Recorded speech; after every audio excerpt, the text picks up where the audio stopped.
नमस्कार, SPN 9 news में आपका स्वागत है। देश भर में लोकतंत्र का महापर्व मनाया जा रहा है।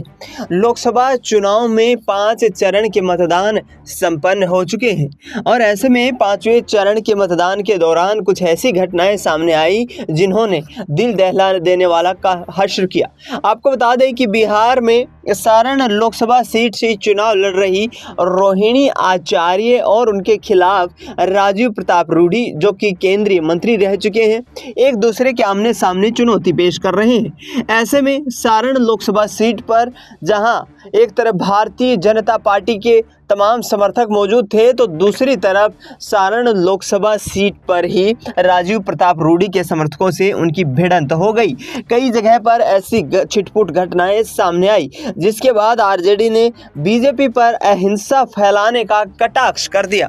इसके साथ साथ रोहिणी आचार्य ने वहां पर पहुंचकर लोगों को समझाया, अपने कार्यकर्ताओं को हौसला न खोने की यहाँ पर कहीं ना कहीं नसीहत दी और उन्होंने कहा कि हम चुनाव जीतने जा रहे हैं।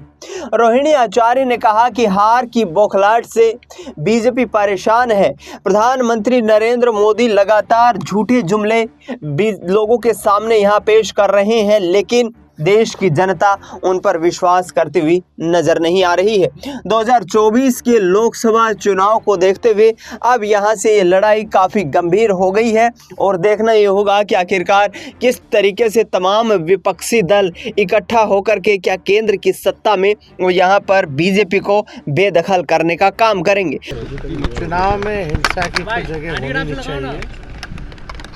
प्रशासन के लोगों से हमारी बात भी हुई है और जो आज सुबह घटना हुई है, शायद सुनने में आ रहा 2 लोगों की गिरफ्तारी हुई है, 2 लोग फरार हैं और प्रशासन के लोगों ने मुझको आश्वस्त किया है कि शाम तक जो बाकी के 2 लोग हैं उनको भी पकड़ा जाएगा, पकड़ लिया जाएगा।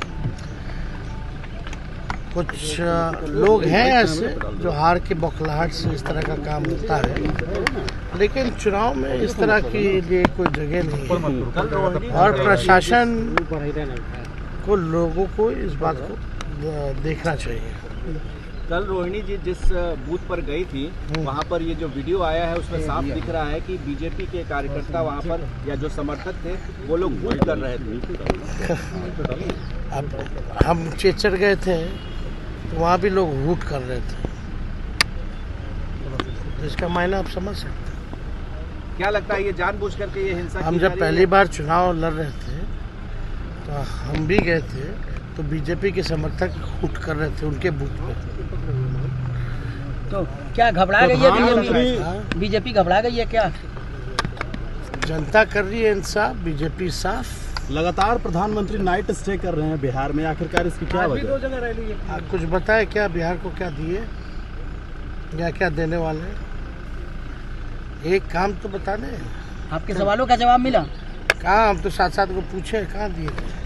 आपको बता दें कि उत्तर प्रदेश और बिहार कहीं ना कहीं चर्चा का केंद्र बना हुआ है, क्योंकि तमाम जगह पर मतदान के दौरान घटनाएं सामने आती नजर आ रही हैं। ऐसे में 2024 का लोकसभा चुनाव का आधे से ज़्यादा रास्ता तय कर लेने के बाद देश की राजनीति में एक नई सरकार बनने की सुगबुगाहट तेज हो गई है। इंडिया गठबंधन की तरफ से 300 सीटें जीतने का दावा किया जा रहा है, तो वहीं भारतीय जनता पार्टी भी 400 सीटें जीतने का सपना देख रही है। अब देखना ये होगा कि आखिरकार केंद्र की सत्ता पर कौन सा दल बाजी मार पाता है। फिलहाल इस खबर में इतना ही। देश दुनिया की तमाम बड़ी खबरों के लिए आप देखते रहिए SPN 9 न्यूज।